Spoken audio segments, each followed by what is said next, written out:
Hei, hei! Šodien kaut kur pie Amatas upes, skaistajos krastos.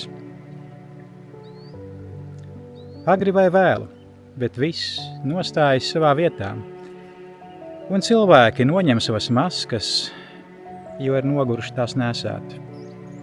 Viss nesvarīgais un nevajadzīgais, smagais un nepatīkamais izzūd, dodot vietu īstajam un tik ļoti vajadzīgajam.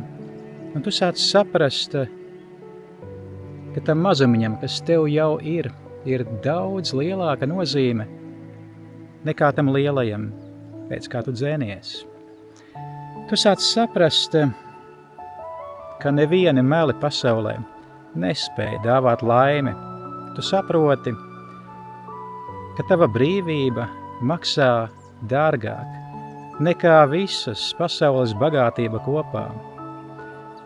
Un reiz pazaudējis sevi un savu pašcieņu, tu pēc tam ilgi centies atrast sevi un attīrīties no dubļiem un putekļiem. Tu sāc saprast, ka īsti draugi nav skaits, bet kvalitāte. Ka mīlestība tā ir cieņa vienam pret otru, vienmēr un jebkuros apstākļos.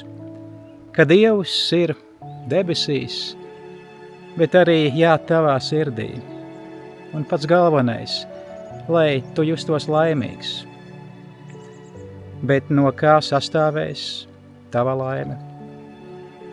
Tas jāizlemj tev pašam.